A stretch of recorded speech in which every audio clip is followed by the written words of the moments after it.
Take 2. Hello and welcome to the first ever 15th episode of Who and Whoniverse. You're here with me, Jamie. Me, Lewis. Me, Brian. Dum de dum de dum de dum de dum de dum de dum de dum de dum de dum de dum de dum de dum de dum de dum de dum.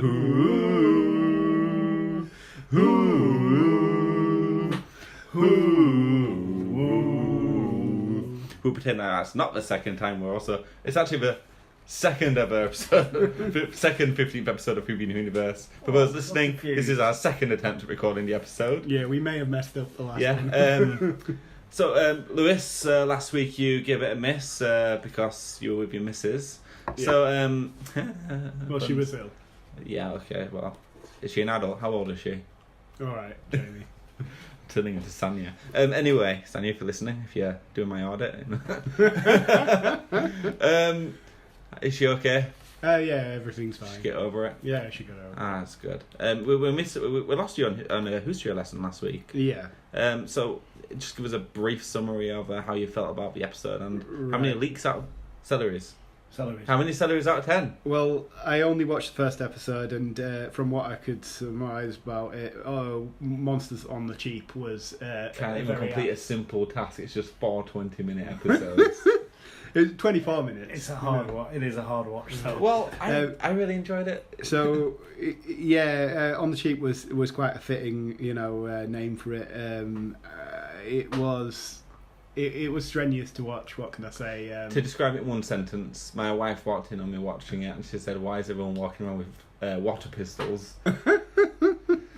Yeah, no, I wouldn't. From what I watched, I wouldn't have given it a good rating. But that being said, not really give it a fair crack of the whip. So I'd rather not rate it. It doesn't get any better.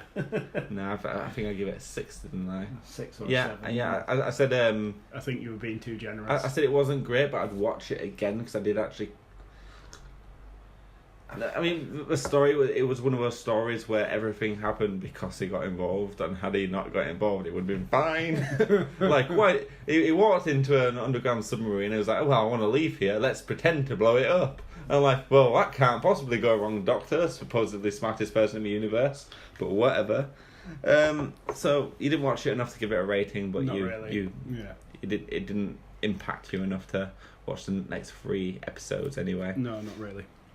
So, we picked a poll last week, which you weren't involved in, but we did message you later on as to what, Sporting Metalis, as to what sort of thing Doctor Who would be best to be crossed over with. Like, if you were to have a crossover of Doctor Who in our little fictional fantasy, what would we like to see a crossover of Doctor Who with? So we had Sherlock, Stranger Things, Rick and Morty, Stargate.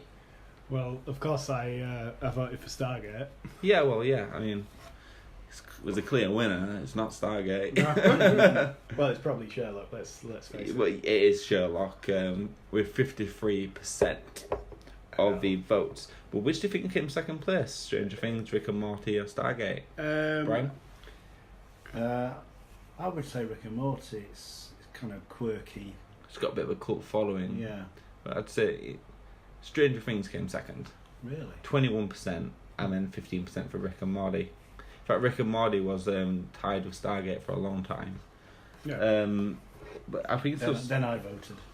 And then you voted and it just ruined everything. It's like when you voted for Unit and it came last. With my 25 different Twitter accounts. I think Rick and Morty is the only cartoon on the list. Mm. It has... Every season of Rick and Morty is amazing, but there's so few and far between, whereas Stranger Things is more consistent, kind of like how we'd want Doctor Who to be. They're always releasing a new series, and there's lots of... Well, the new series is out soon as well, isn't it? I mean, there's lots of merchandise for Rick and Morty, sure, but Stranger Things merchandise is... they've released a Lego set. Excellent. And it's... people queued up in London. I mean, idiots, by the way.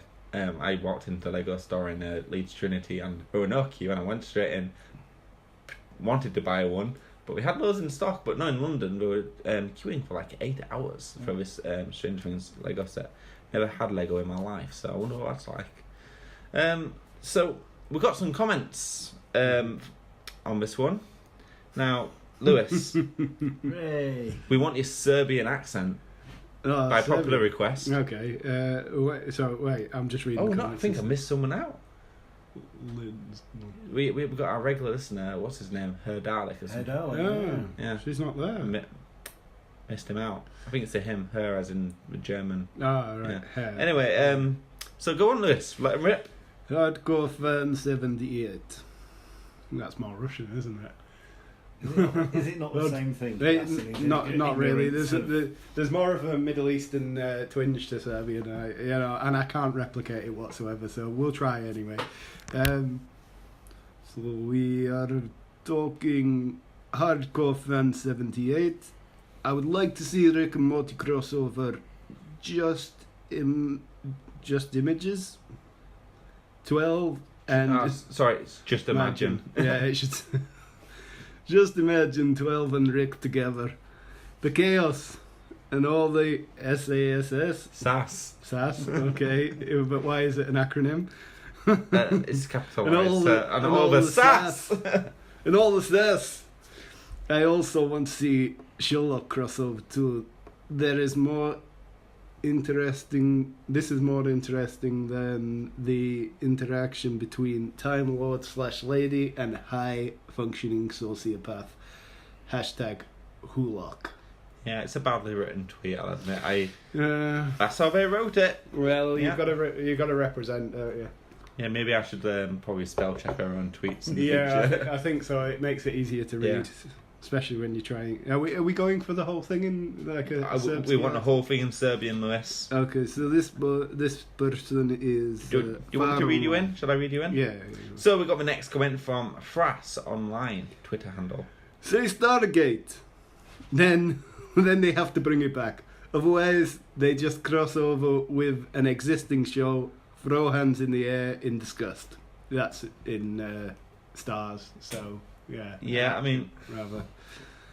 it's because we just want more Stargate, and it's not going to happen because it's a horrible show. Well, so the next one is from Captured in Pics. I could go on at length about how Stargate is going to come back. By the way. We'll do another podcast. Yeah, fair enough. We should do a Stargate podcast. Yeah. Right. I feel like Sherlock wouldn't mesh well with Doctor, but Stranger Things would be a good fit. I feel the opposite to that, actually. I don't think Stranger Things would be, a good mesh with the Doctor. Well, I've never actually seen Stranger I haven't Things, either. Yeah. but it's definitely one that there's so much. It's pretty much pop culture at this point. It's been ingrained in pop culture to the point where it's kind of like how I felt about when I went to watch It in the cinema. Like, I'm not scared of clowns, so I found the entire film quite ridiculous. Yeah. But I absolutely loved because all the films of my childhood were set in the 80s and 70s.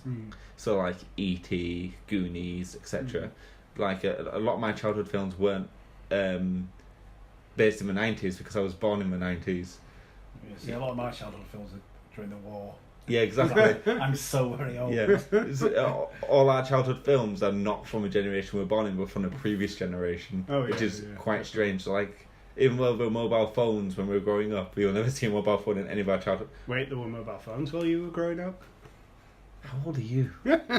I'm 35. I was 13 before the first. Well, not before the first, but before they became very popular. I mean, Brian, what year did phones come out? Well, when did Which phones? The ones you meant to buy Alexander Graham Bell or mobile phones? With your friend of yours, when did you stop calling them the old dog and bone? So, which leads us actually neatly into our topic of the week, which is who would you like to see Doctor Who crossover with? You've had some time to think over it. About I'll go 5 first. seconds. I'll go first. Well, I sent you a message on Facebook. Yeah, I don't know.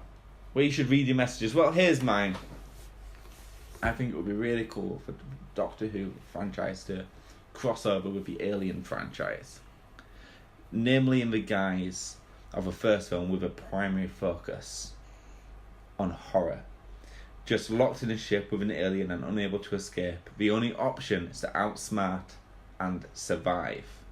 It would be really cool to see how the Doctor would have tackled the situation. Also, the War Doctor was in the film, so there would be a bit of a crossover.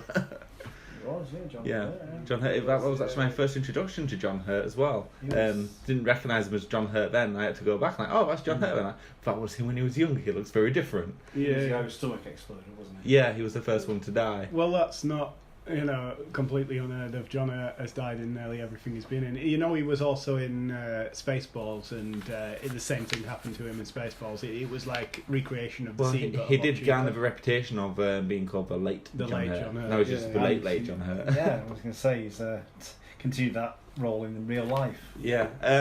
Sean Bean's taken up the mantle of the late, title. The late Sean, he dies in everything too. He does, yeah. Spoiler alert, he dies in Lord of the Rings. He's in a TV show right now, it's still ongoing. Probably die at the end of that too. It's like his thing, he's really good at when he dies so good. It's like you really believe he's dead, and here he is in another TV show. So what sort of thing would you like to see Doctor Who crossed over with? Well, my favourite sci-fi outside of the Whoniverse is Stargate. So, I would love to see it crossed over with Stargate. So like not understanding how Stargate fully works, having only watched like a handful of episodes when I was very, very young, and probably not knowing what was actually happening. But when you go through the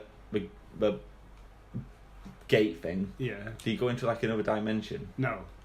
Is it just time travel? It's purely instantaneous travel. Well, not instantaneous, but either way, it's travel from one planet to another. A race of... You just ruined all my... I was really interested in the show until you told me that. I thought it was like Rick and Morty, but just a portal.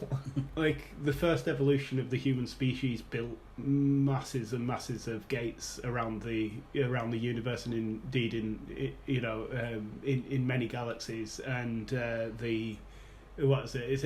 It basically that these portals, these gates, will travel from planet to planet, and even between galaxies. Really? Yeah. So I was kind of hoping you'd go to like another parallel universe where the Doctor exists. Because there are storylines. I mean, there are so many storylines in Stargate. And you could build in a parallel universe storyline, and there are many parallel universe storylines within Stargate itself. And there's more than one Stargate, isn't there? It's the Stargate Atlantis. Is that? Atlantis is the same. same. Are all the Stargates part of the same continuity? Yes, they are. Other than the film, the 1994 film. This is Lewis's favourite episode. He gets to talk about Stargate, and it's relevant. Other than the 1994 film, all of the Stargates are of the same. Other than Stargate Origins as well. Origins is based on more closely to the film. To get back on topic, how would the Doctor factor into a Stargate story? Well, as you say. Well, I didn't say that it'd be a good crossover, but I'd like to see it. But so basically, you want it to cross over with Stargate for the same reason Fast Online, because then they have to bring it back. Yeah. Otherwise, they just cross over with the existing show, four hands in air in disgust. Yeah. Okay. So. Was that good? No. I think you're on a winner there with the whole alternate reality. The team jump into an alternate reality where the Doctor exists. Which is why Rick and Morty is a really good choice, because they're kind of like polar opposites in the way they deal with all their problems. Sort of Doctor travels through dimensions, so does Rick and Morty, who is essentially a companion. Right, I'm just going full American right now. And it's like we kind of got like the same sort of way forward. Just one uses a gun, one uses a blue box, and be cool. It's like we're just polar opposites. So we could swap shows really, and it'd be chaos. So, Brian, you had any time to think? I have. I did think of Doctor Who crossing over Rick and Morty, and the Doctor ending up with a dolphin companion, because I think they just click. Yes, I've been thinking about that joke for 5 minutes. In all seriousness, actually, Hitchhiker's Guide to the Galaxy. Yes, of course. Would be So Long and Thanks for All the Fish. And Douglas Adams wrote a lot of Doctor Who. He did. My ideal... Genius. Yes, go on. Douglas Adams was a genius. My ideal crossover would be going back to sort of classic time the Doctor Who would be Blake 7. I don't know how familiar you two are with Blake 7. No, Grandad, I'm not. It's just some sort of recollection, but it was basically about a freedom fighter called Rog Blake. I thought it was a footballer, and that was just his. Yeah. I often thought about getting Man City to with Blake 7 on the back. He was a freedom fighter fighting against the Alliance, who were basically ruling the universe and being very nasty to people. The first couple of episodes are great. He's arrested on some sort of charges of child molestation. Oh my god. It's quite dark. Excellent. Who could have thought that the BBC would have any mention of child molestation during the 70s and 80s? Like, this is a really good. Yeah. Oh, was Ricky? Not Ricky Gervais. Jimmy Savile? Was Jimmy Savile involved? He was. Maybe he was supposed to be the one who was charged. Maybe the BBC knew all along. All I'm saying is he and I were close friends. Guys, we have to put a filter on this because family friendly. Show. Yeah, family friendly. Jimmy Yeah. Savile was a childhood hero presenter of mine on Top of the Pops, and that's all you need to know about him. Yes. Don't look him up on Wikipedia if you've not heard of it. At no point do we condone Jimmy Savile's actions. No. In fact, we heartily condemn them. But yeah, it was also written by Terry Nation, who not Jimmy Savile wasn't written by Terry Nation. Blake Seven was Move away from Jimmy Savile. I'm sorry for bringing him up. Yeah. Blake Seven was written by Terry Nation, who created the Daleks, of course. And I think he was trying to plead with the BBC to bring them into one episode of Blake Seven, but the BBC said no, not happening. Interesting thing about it, just quick sidebar with the Daleks. When they were bringing Doctor Who back, there was did you know the Daleks are owned by a separate company? The rights to the Daleks is not actually owned by the BBC. So when they were bringing Doctor Who back for the new Who, they were actually struggling. There was actually a point where Eccleston would not join the cast, and probably the whole production would have cancelled if they weren't able to get hold of the Daleks. I think they're possibly on the rights now, but back then they didn't, so there was a long hiatus. I mean, what gets you to the point where you sell the rights to one of the main bad guys in the show? I don't think they ever owned them. Really? Oh, so somebody made the character and pitched the idea, and then They made the character for the show but kept the rights. I think it was the estate of Terry Nation who actually owned the rights to Daleks. Do you think they still do? I think they may have come to an agreement with the BBC now to use them. Yeah, anyway, I'm sorry for interrupting you, Brian. Carry on. No, just in relation to that, I read in the last couple of weeks that had they not got the rights to the Daleks, that it would have been the Toclafane who fought the Time Lords in the Time War. Really? Yeah.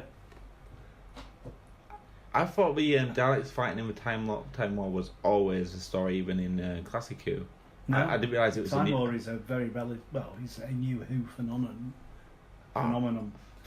English, do you speak it? No, I just gotta say phenomenon. I didn't realise it was. I thought it was something that's been building up since Classic Who. Not at all. No, it's very much a new Who story. Oh right. They're still not finished it. I would have thought the Doctor. Anyway, back to Doctor Who Blake Seven crossover. I would have liked to see the Doctor sort of help Blake and his rebel units out. Oh wait, did we do Blake Seven on one of the polls before as well? I think we may have mentioned it Yeah, previously. I think it came dead last. Yeah. No one under the age no one had heard of it. no one under the age of 40 remembers it. Oh, I remember which poll it was. It was favourite British sci-fi show. Yeah, other than Doctor Who. Yeah. Interesting fact about possible crossovers, and this is actually partially confirmed. What's the name of the lead guy from Red Dwarf? The character or Craig? The actor. Craig Charles. Craig Charles. Right. So he said he's authorised. He's willing for the show to cross over with Doctor Who. Holy hell, that would be Like excellent. on numerous interviews, he's been pushing for it to happen for a long time. Even if it's just when they're like warping through different places. Yeah. And they actually pop into a TARDIS, and then we go nah, and then go off again. Yeah. It's like just something as simple as that, and it's been pushing that for a long time. You okay, Brian? It's not like you're gonna cry. I know it's great news, but it's probably not going to happen. I'm just thinking of on a similar sort of theme. There was a comedy programme when I was young, so way back when, called Chelmsford 123. It was set in Rome in Britain. I don't know if either you two remember it.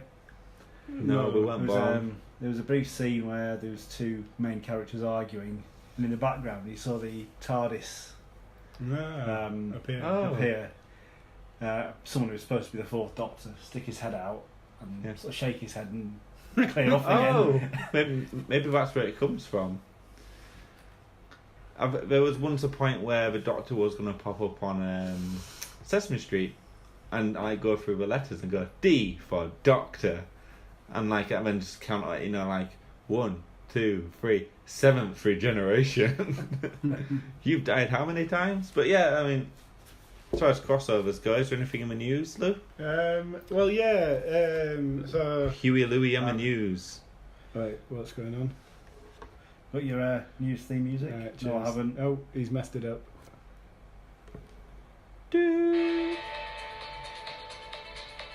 Oh, this is more techno.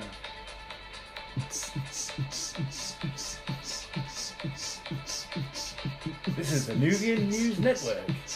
Your news is today, Lewis. Okay, so in the news today, sticking with the theme of crossovers, I read an interesting article that was about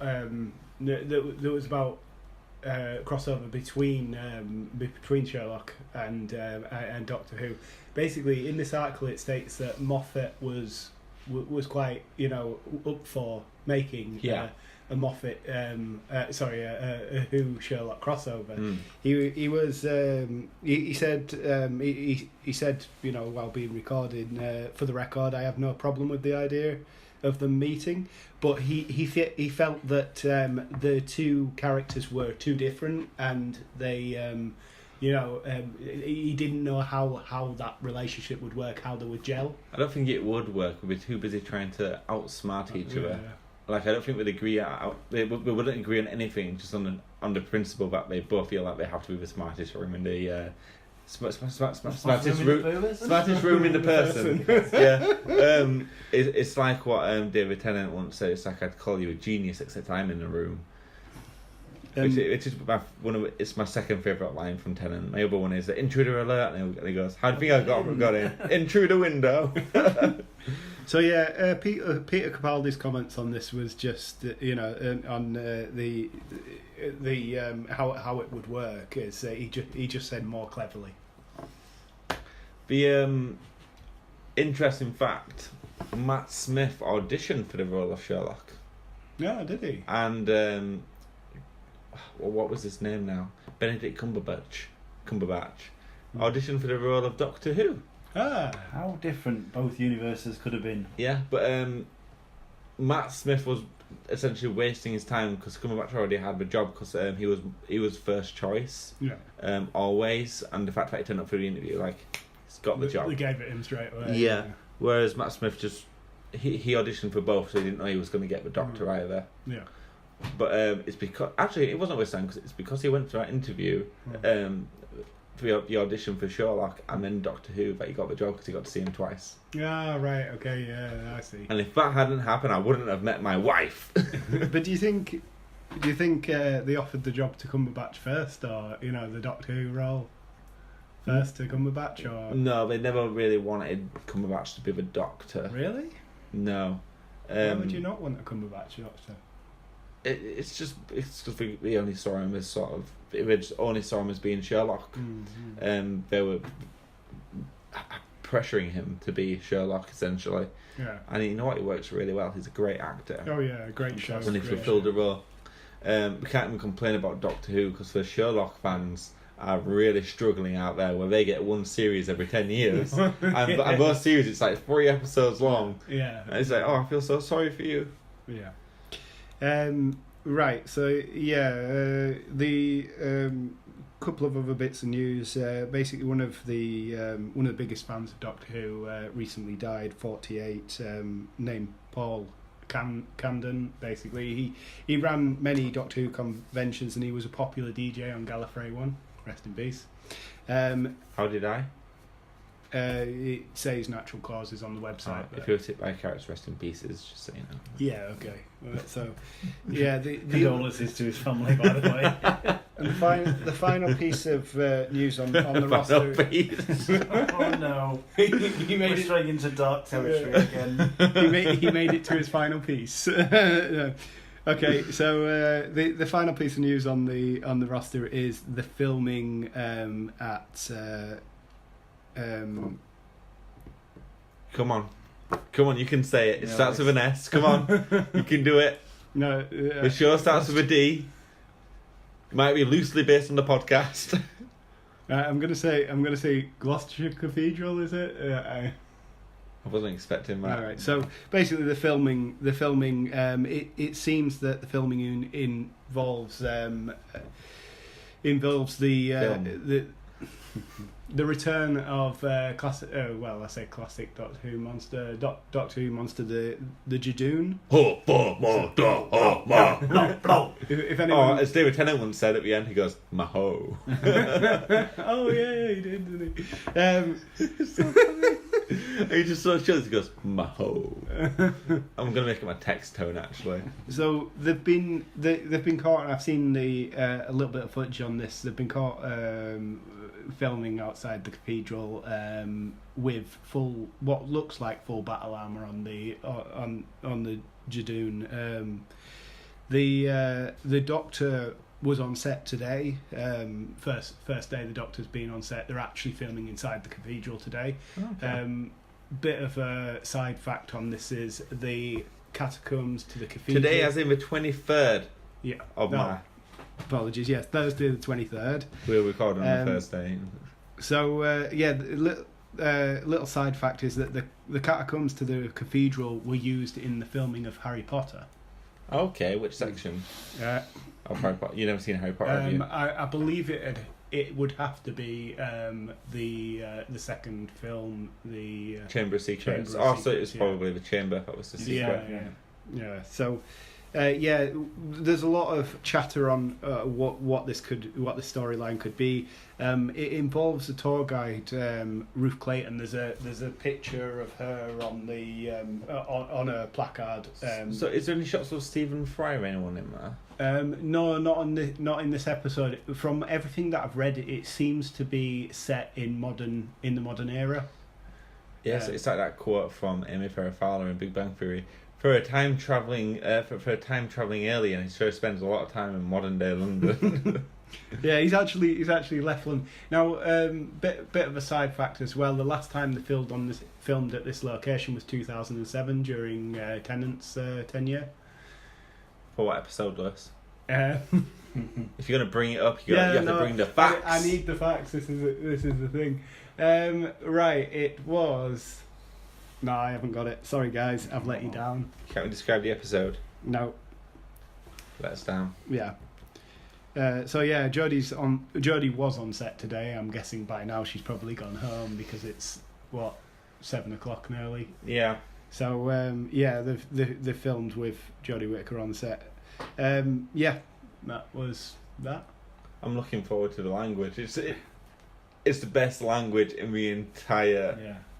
I don't think it's a real language. They just make it up on set. I don't think it's scripted. As long as it rhymes, it ends in an O. Yeah. Yeah. Definitely. What was the line in Smith and Jones? Jadoon platoon upon the moon. Oh my goodness. So is that it for news? I would just say there was a bit of chatter about the storyline itself. The storyline, what the thinking is that this tour guide takes place, and somewhere along the way the Jadoon get involved. Do you think this could be? In every series, there's always like the horror episode. Sort of like it just take an entire different direction, like the way the series goes. It actually feels like an invasion episode. Like sort of the Jadoon seem to be coming to to push their agenda, whatever their agenda is. I hope they keep away from the Daleks, and if they're doing an invasion arc across the entire series, and just work those creative juices. Yeah, I mean, the Jadoon themselves aren't smart, evil, are they? They're kind of the galactic police force, aren't they? So they're not the type to invade a planet. So what do you think? Chasing down a bounty or a criminal? Yeah. Thing is, right? The Jadoon aren't like on a single planet. Throughout other planets that the Jadoon could reside on, and they could be badasses. And they're coming over here with their guns, Sontaring it up. Coming over here. What if they are policing and there's a Sontaran invasion and we get to see a battle between the Jadoon? That would put Game of Thrones to shame. That'd be pretty cool. Sontaran ha! their armour is all blacked out. In the images that I've seen and the footage that I've seen, their armour is all blacked out, like completely dark armour. There's in the images. Yeah. And I don't know if it's just because of kind of persona, but do you ever feel like the way Jodie Whittaker acts as a Doctor, it's kind of like it's her first time it's the Doctor's first time as being the Doctor, like she's young again.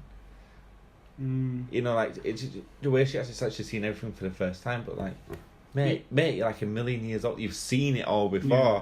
Like, I couldn't do this before when I was a man, but you knew about it. Yeah. Why are you being all so surprised? Like, you know about the partition in Pakistan, and why are you acting like it's new information to you? I see what you're saying. The Doctor does see. She seems awestruck by things. You know, like It's just our the Doctor. When we watch Doctor Who. The companion is supposed to be our avatar. We're supposed to project ourselves on the companion, and they're our sense of wonder. And the Doctor is supposed to be the guide.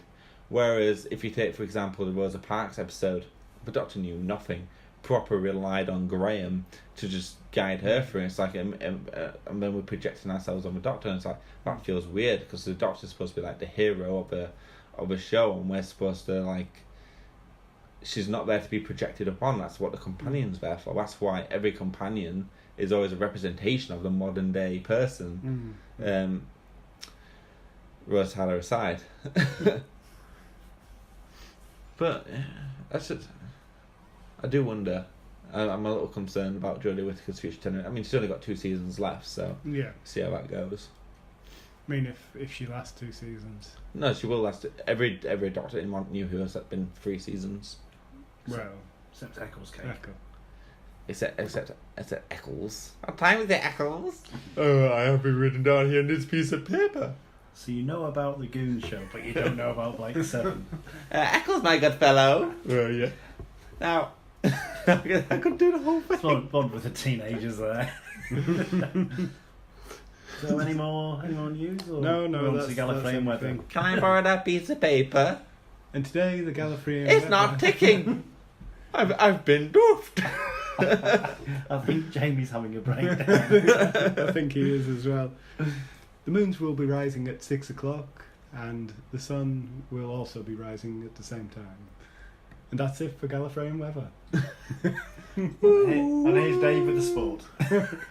And here we have some Tarans are playing football right against the Jordan.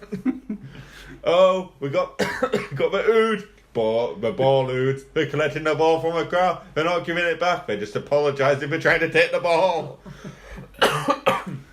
Throat. Anyway. Okay, moving on. Yeah, so we got some history lessons. Brian, if you could give us a brief synopsis of the episode. Yes, we watched our first ever classic regeneration story, didn't we? Yeah, we certainly did. We don't need no regeneration. Bomb-a-dup. We don't need no Tom Baker. Bomb-a-dup. Hey, Chibnall, leave Doctor Who alone. So, the Caves of Androzani. So, the Doctor and Caves Perry. of Androzani. So, Doctor and Perry land on Androzani Minor. Yeah, could you give us like a brief history on Perry? Yeah. Yeah, she kind of just. But we know she's a she. Like, yes. Is she human? She's human. Yes. Where's she from? Manchester. Is she American? She's supposed to be American, but the actor, her accent who plays her is all over the very place.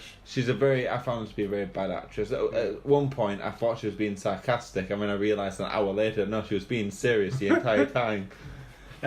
Yeah. Like, oh, Doctor, you've fallen over. I'm like, are you just being sarcastic, or are you? In the first episode as well, her accent's all over until it sets in. You sort of get twinges of Australian in there, and you're like, well, what's this meant to be? Is this American? Is this Australian? She was quite well established in the role when Caves of Androzani rocked around. Really? She joined the TARDIS crew or squad or fam. TARDIS fam. We're sticking with fam, are we? Yeah. It's current. If I remember rightly, in a story called Planet of Fire, where she was safe. Then I landed on this planet of fire. She was rescued from drowning by Turlo, who you may remember from Warriors on the Cheap. Taylor's a Pokemon too. Go Taylor! So the Doctor and Perry land on Androzani Minor, and they fall into a web, is it, or a nest? It looked like an alien, you know, as alien eggs. Yeah. It looks like she put her foot in an alien egg. Yeah, that's. When I say alien egg, for listeners at home, I mean alien as in. Well, I think I forgot what his name was now. Who did Alien? I think what it was a bat egg. What's his name? Basically the bats are milked for a product called. That was Spectrox. the most. I wanted to see him milk the bats. Yeah. For a product called Spectrox, which is kind of like a very addictive drug. The residents of Androzani Major are all pretty much addicted to. But the drug itself gives them prolonged life. Yeah. Like double the lifespan, I think he says. And there was a bit of a time with New Who. Androzani Major was a planet where the spaceship was from on the Doctor the Witch and the Wardrobe. Was it? Doctor the Witch and the Wardrobe. One of the Christmas special. But that was the one where everything's made of wood, and it was a Matt Smith one. We go through like a present into like a snow. Is that Androzani? The spaceship was from Androzani Major. Ah, right, yeah. The three. Yeah. Bill Bailey was in it. Yeah. Interesting thing about that episode, everything that happened in that episode would have happened regardless had the Doctor turned up or not. Yeah, there was no threat at all. Not to the he brought his own death on himself. He had no reason to follow the tracks. He didn't have to this is supposed to be a deserted planet. Let's follow the tracks. Oh, people have guns. He could have left. No. Did you notice when he tried to hide and it was the most pathetic little duck behind I thought because it's classic Who and how corny it is, I thought we might not see him. Oh yeah, behind the rock, the magma monster. Yeah, it was as bad as when R2D2 in the Lucas edit. Yeah, and then there's lots of adventures with gun runners and a disfigured genius called Sharaz Jack. Yeah. He was Sharaz Jack was interesting. He looked for visual purposes like a gimp. Yeah. I'm glad you said it. I thought it looks like you came straight out of Pulp Fiction. Yeah, definitely. Like it's just finished with Samuel Jackson. Okay. But there were a couple of three of the interesting actors considered for the role of Sharaz Jack. Yeah. Tim Curry, I don't know if you're familiar with his work. He was originally cast. Favour? Tim Curry was originally cast as the Joker in the animated series before Mark Hamill got it, but he had to back out. Yeah, he was also Frankenfurter in Rocky Horror Show, and he's in Clue as well. Yeah, and now he's dead. Yeah, he was also in Monk as well. And now he's dead. Yeah, and also Mick Jagger and David Bowie. This is Bowie to Bowie. Do you read me? What do you want now, Doctor? Well, maybe this is me bringing out my classic knowledge. Mick Jagger owned a house in that Pyramids of Mars. He did. He owned Stargroves. See, references to previous episodes. Yeah, I think you already mentioned that on the previous podcast, though. I mention it in every podcast. Okay. It's also Peter Davison's favourite episode. Really? And last episode. That's probably why I liked it. He does complain about his regeneration being upstaged by Perry's cleavage. I was gonna mention that, like, all the way through. I mean, I'm not. It might come across a bit disgusting, but I was looking out for it because I thought it's in all classic Who. We've always dressed very conservative, so it was a massive change.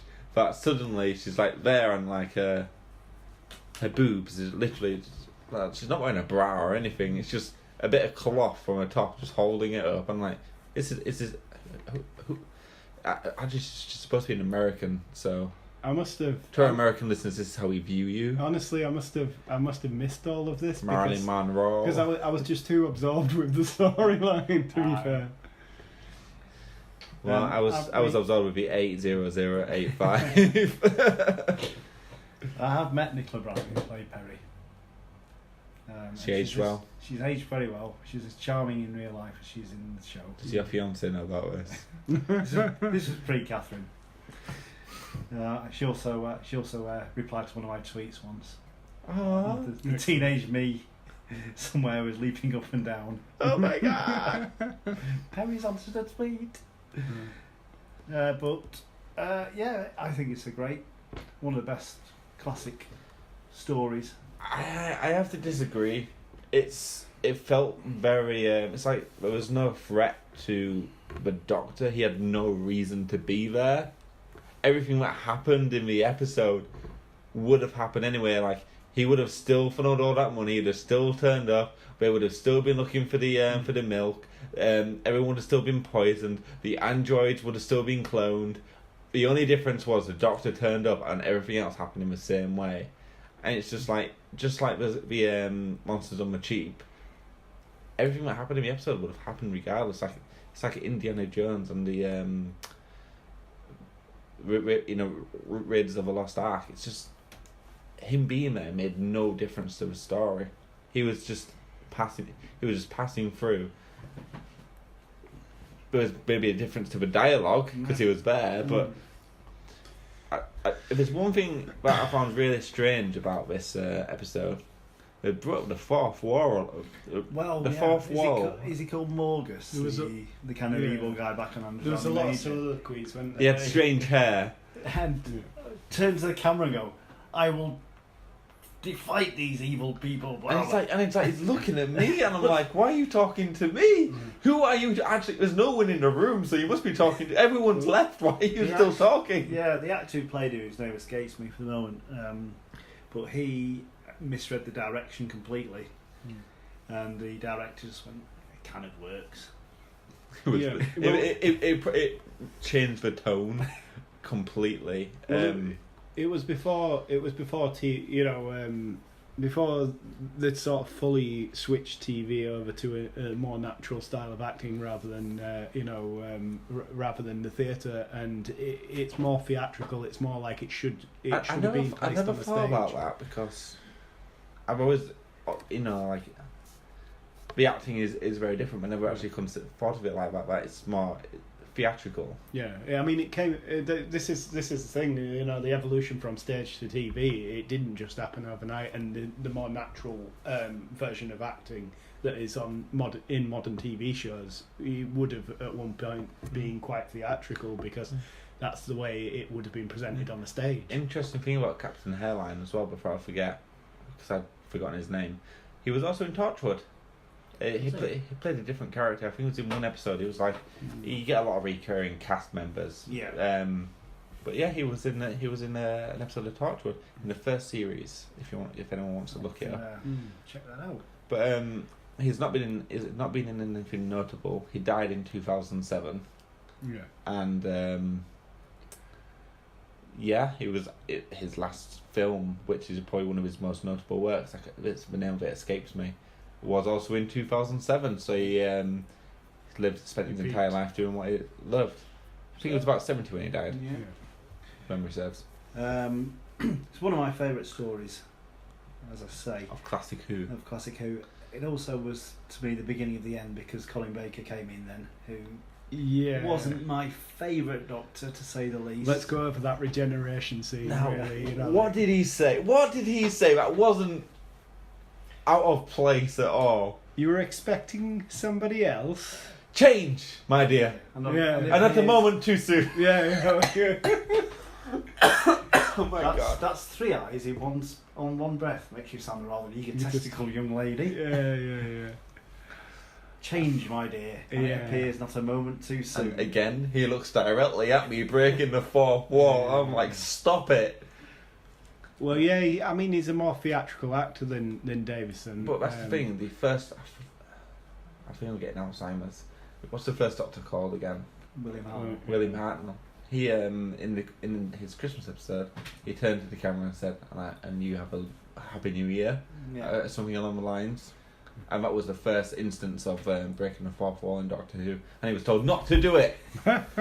And so it's like breaking the fourth wall isn't something that's it may come from theatrical acting, but it's not something that they're supposed to do, and it's not. You're always trained in TV not to look at the camera. The camera's not invisible to you. Yeah. It's. I think as well back then, you know, that would have been more likely to be left in an episode due to the costs of producing, you know, an episode. I mean, you could cut it out of the end, but to try and cut that out of the middle and still make the film run seamlessly, you know, the cost of the materials themselves would have been, you know, quite expensive. Well, all you'd have to do is refilm that one line, really. Yeah. It's not difficult to edit the older ones. No, I know this, but the costs of doing so would be, you know, would be more than you'd be willing to spend, especially. Were there massive budget constraints? It was a very, very cheap show. Classic Who, as I think we've discussed in the past, and I think you can see from, particularly in Caves of Androzani, the magma monster. Yeah, definitely. Very poorly executed. So, yeah. What caused Classic Who to end? Because it wasn't a film by itself. There's a few theories about why it ended, mainly involving Michael Gray, the then controller of the BBC, who pretty much hated the programme and just wanted it off air. Although he has defended that by saying it wasn't his decision. He's a liar. Daleks. Where were we? So, yeah, one of my favourite stories, being at the end, as I said, there's probably one or two Colin Baker stories that I enjoy, but I don't have any on DVD, so we can't do those for the history lesson. My favourite is still City of Death. So far. Yeah, that remains my favourite Doctor Who story. I think Caves of Androzani was, you know, probably the best one I've watched so far. Okay. I'll agree with you on this, Brian. I don't care that the outcome wouldn't have changed if the Doctor was there or not. It's the fun of watching it all unfold. It felt like they wrote the story first, and then added the Doctor in second, rather than write a story where the Doctor literally came in like this. I have a place here. Finds his own place within the story to actually make a significant difference, which is something we actually do in modern Who. He doesn't just turn up and everything unfolds. He actually makes his way through the story and like moulds it to his whim, and decides what direction the story is going to go. Whereas so far in Classic Who, aside from City of Death, where he even goes back in time and writes fake on them all, so you know, to sort of again mould in the story. Whereas in Monsters on the Cheap and this one, both Peter Davison's stories so far, it feels more like he's been an extra within the stories. It's not. It's just an extra. I found though, due to the theatrical performances and the constant impending doom, you know, placed on the two main characters, that it was very high intensity, and I liked that about the show. I was sitting on the edge of my seat the entire time. It is a very well paced story. Yeah. There's not many sort of. Oh God, get through this. I was sitting on the edge of my seat as well. It's a good job I was on the sofa, otherwise I'd have fallen off. Just moved from pillar to pillar. So, sort of summing up, you enjoyed it, Lewis? I really enjoyed it. I'd give it. We'll stick with celery, since it's Davison. Yeah. I give it 9.2 sticks of celery. Wow, 9.2. Yeah, wow, I really enjoyed it. I'm giving it a 7. 7. So yeah, I enjoyed it. I didn't hate the episode. I know I'm being very negative about it. It's not a Chibnall episode by any stretch of the imagination, but it's. I just felt like it. When you watch a show called Doctor Who, you want a story where Doctor Who is making an actual difference within the story, rather than just being it's basically observing, which I personally found a little bit disappointing. So I've chosen the next history lesson. I thought, as we had a regeneration story this time round, classic, we could have a post-regeneration story. Okay. So John Pertwee's first story, Spearhead from Space. Excellent. I've got one question as well before we move on. When Androzani, the Caves of Androzani finished, it felt like the actual story within Androzani was still unfolding outside the TARDIS, because they kind of escaped everything, that was like exploding around them. Do they go back out to see to actually go rescue the innocent, or do they leave them all to die? No, that's the last mention of Androzani until the Doctor, the Witch, and the Wardrobe. So you left them all to die. Yeah. Did I just put that onto like shocking perspective for you, Lewis? Fixed point in time.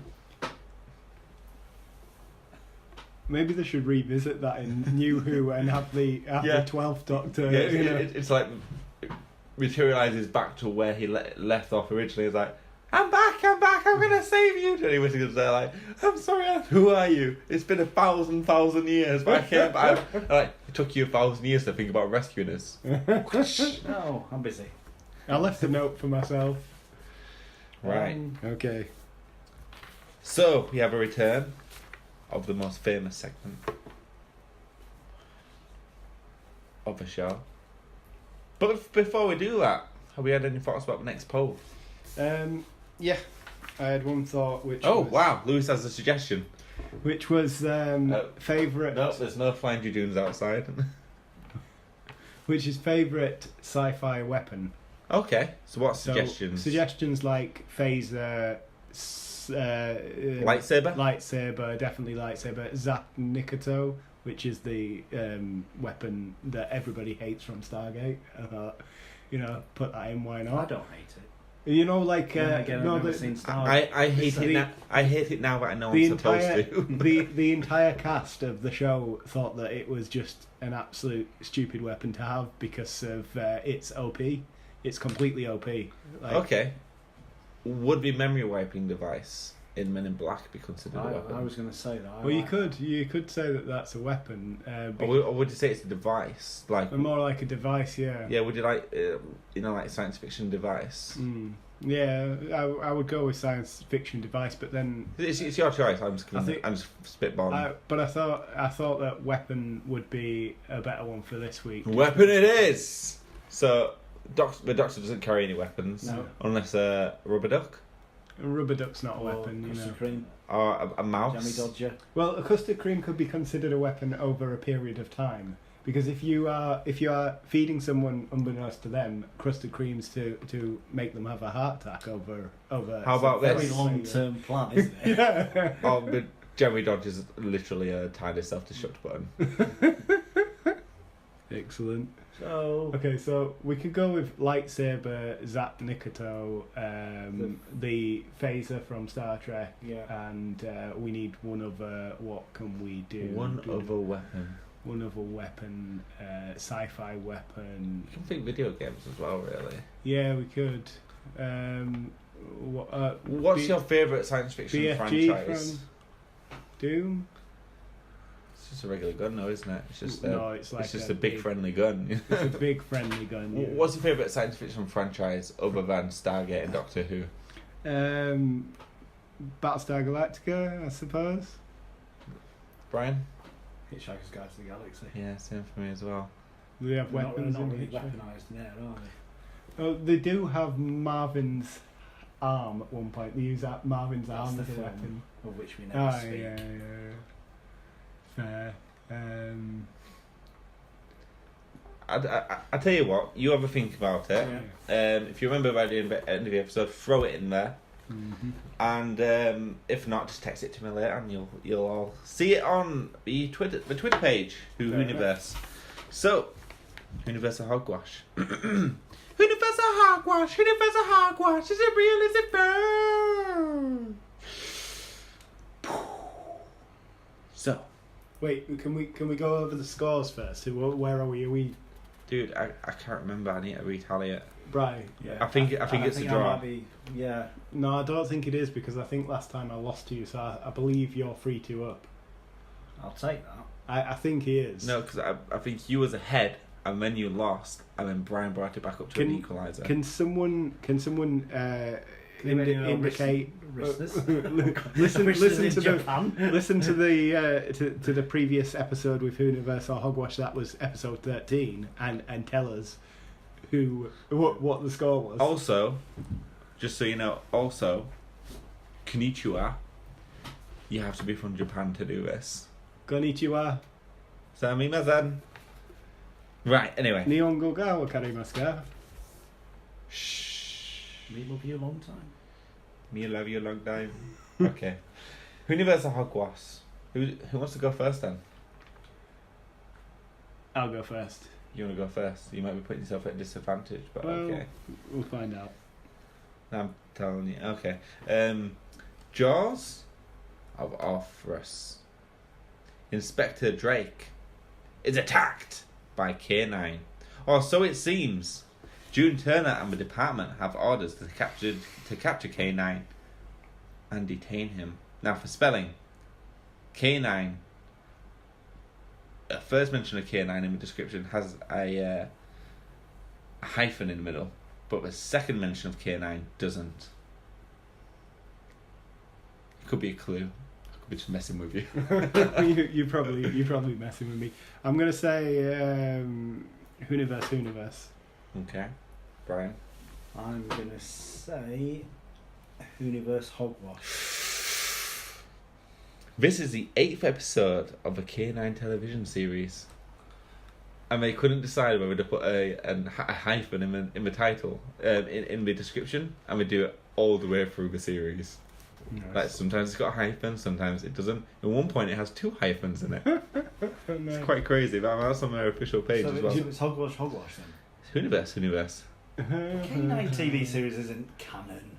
Yes, it is. It's Whoniverse. No. It's when I Whoniverse. was choosing the prize for you winning the quiz the other week, K9 was one of the shortlist. The first season of K9. Oh, you should have got that. Yeah, well. Damn it. Next one. Brian, you're up I'm first. sulking now. Of course you're sulking. Oh, it's 2-0 to Lewis, isn't It's 2-1. 2-1. You said Whoniverse. It's actually impossible to come up with 0 points. Well, it's not, but you'd have to look really bad. Mona Lisa's Revenge. Strange forces bring the Mona Lisa to life. And now the Mona Lisa is rampaging through the gallery with a Sontaran blaster. How will Luke, Clyde and Rani get out of this jam? We'd like to reread it. No. it? It sounds so ridiculous. Mona Lisa's Revenge. Strange forces bring the Mona Lisa to life. And now the Mona Lisa is rampaging through the gallery with a Sontaran blaster. How will Luke, Clyde and Rani get out of this jam? It sounds ridiculous enough to be Whoniverse. Is that your answer? Yes. I'll say Whoniverse and Hogwash. I do agree that like it does sound ridiculous enough to be, but only partially. I'd say that you're probably going to do another one about Like the Clowns episode of... Can I just say that's Whoniverse? It's a real episode. Really? I could not believe it when I saw it. This is the 5th serial of Series 3 of the Sarah Jane Adventures. I knew it was Sarah Jane. Oh, it had to be Sarah Jane. Once again. It has to be. So I think you're tying now, aren't you? We are. 3-0, yeah. 3-3. Lewis? Yep. Queen of Years. This is a title given to the Sun Singer. The Queen of Years knew all the songs, melodies, rhythms, and poems ever written or sound by that culture. Now, clearly it's not. It's characters as well, or places. Yeah. What? I don't understand what you're getting at. I'm just saying, like, it's not always. I don't always do episodes. Oh right, okay.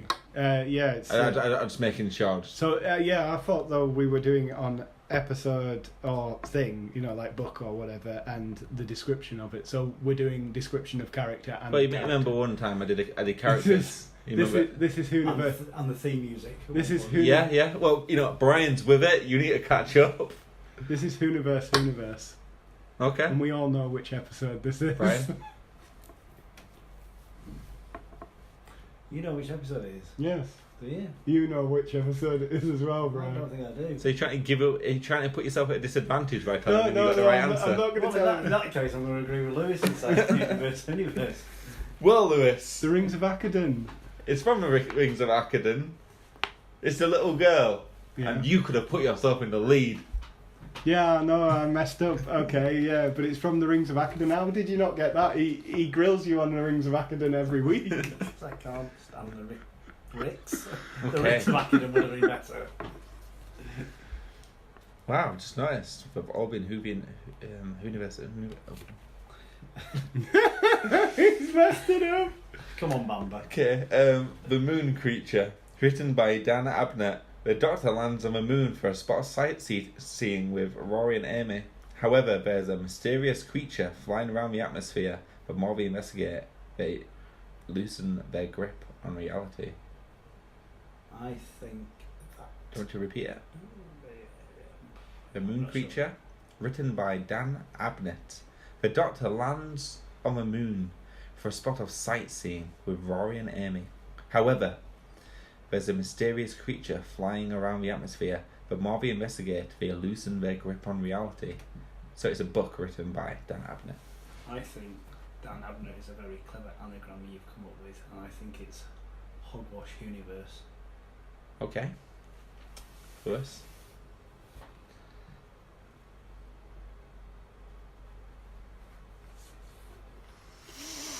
I'll go Whoniverse. Whoniverse. See, remember before when I said it's impossible to get up with 0 points because you can't do that stupid?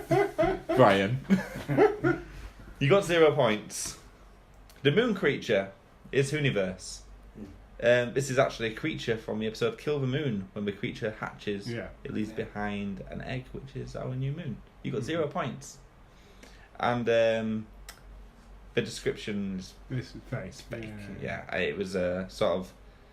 I imagined, what if that creature, where did that creature go? And if I went to see it, what would happen if you got close? Well, I thought that the description might be fake, right? But because the moon doesn't have an atmosphere, I was like, what the hell?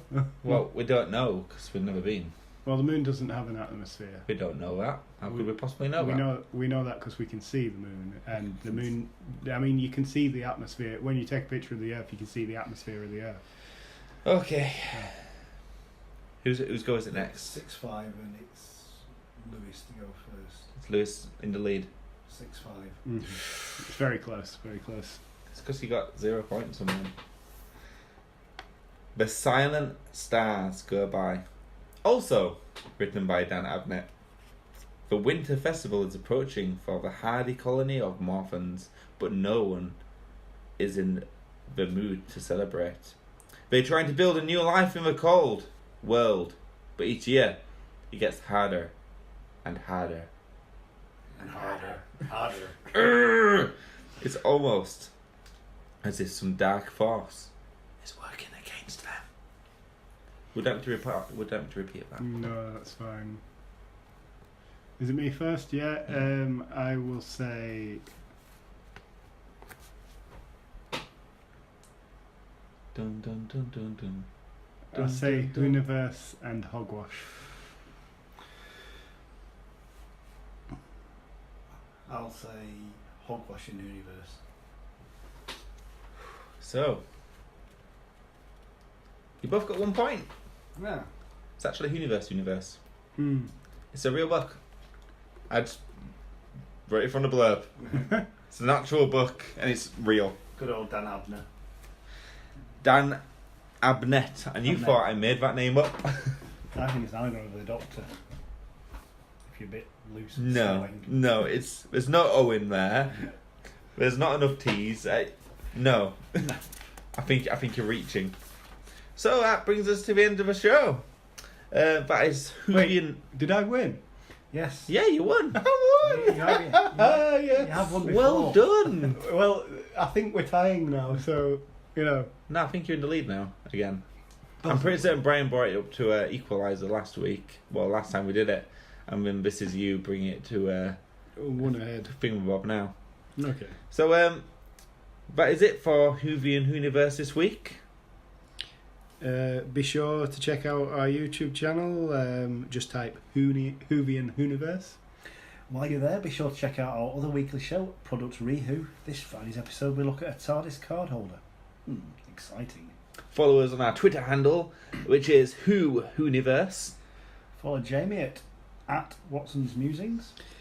Follow Brian at Beej007. And you can follow Lewis in real life on Elbrook14. You've been listening to Whovian Whoniverse. Have a week! Excellent show, guys.